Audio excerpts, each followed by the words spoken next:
याद करिए मध्य प्रदेश का चुनाव हुआ था तो अखिलेश जी ने क्या बोला था, कांग्रेस के लिए बहुत चालू पार्टी है, और कांग्रेस ने क्या कहा था, चिरकुट पार्टी है।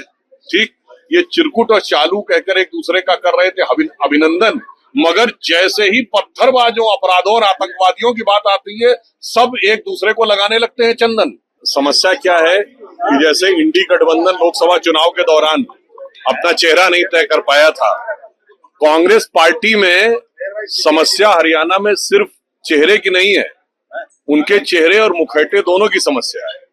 उनका सैद्धांतिक चेहरा कौन है, राजनीतिक चेहरा क्या है, यह भी नहीं समझ में आता।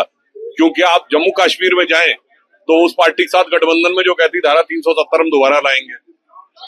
अब आप ये सोचिए, इसलिए मैं कह रहा हूं, चेहरे को लेकर उनको एक चेहरे पे कई चेहरे लगा लेते हैं लोग।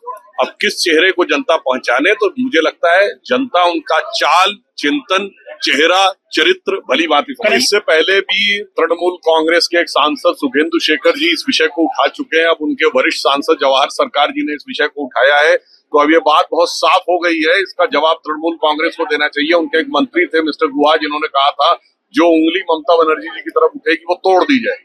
तो अब मैं कहना चाहता हूँ, उंगली तो उनके पार्टी के अंदर से उठने लगी है। देखिए समस्या क्या है कि समाजवादी पार्टी और उनके सहयोगी कांग्रेस पार्टी, इंडी गठबंधन की जो पार्टियां हैं, ये सब एक दूसरे के बारे में बोले चाहे जो, मगर एक मामले में बिल्कुल साफ है। याद करिए मध्य प्रदेश का चुनाव हुआ था तो अखिलेश जी ने क्या बोला था, कांग्रेस के लिए बहुत चालू पार्टी है, और कांग्रेस ने क्या कहा था, चिरकुट पार्टी है।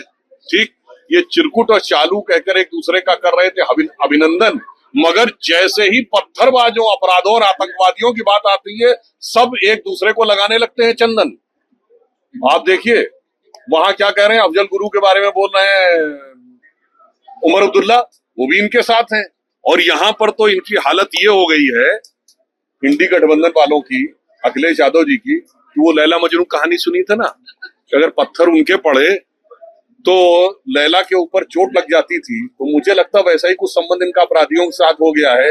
अगर उनके ऊपर बुलडोजर चले या उनके ऊपर कार्रवाई हो तो दर्द इनके दिल में होने लगा। देखिए दिग्विजय सिंह जी बहुत वरिष्ठ नेता हैं, अत्यंत वरिष्ठ नेता हैं, इसलिए कई बार वो विचित्र प्रकार की मांगे करते रहे हैं। इसके लिए वो बहुत विख्यात रहे हैं विगत लंबे समय में, और उनका जो अपरिमित ज्ञान है कि कार्रवाई होती नहीं और वो बता देते हैं कि ये होने वाला है। याद करिए ना, एक उदाहरण देना चाहता हूँ, 26/11 का हमला हुआ, उनकी सरकार ने, कांग्रेस की सरकार ने कहा हाफिज सईद ने कराया, दिग्विजय सिंह जी ने कहा आरएसएस ने कराया।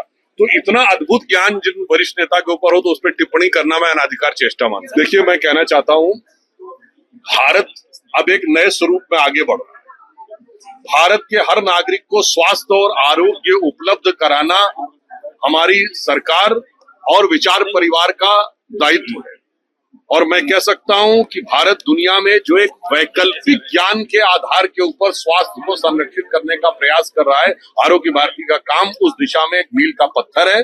जो प्रधानमंत्री श्री नरेंद्र मोदी जी के आने के बाद भारत में पहली बार आयुर्वेद का आयुर्विज्ञान संस्थान बना, CGHS में आयुर्वेद यूज हुई। कोविड काल में आपने देखा पूरी दुनिया में आयुर्वेद का विस्तार हुआ, और WHO ने अपना international centre for traditional medicine का केंद्र भारत में बनाया। तो मैं कह सकता हूं ये बदलते भारत का एक नया स्वरूप अमृत काल में हमें इस कार्यक्रम के माध्यम से देखना चाहिए।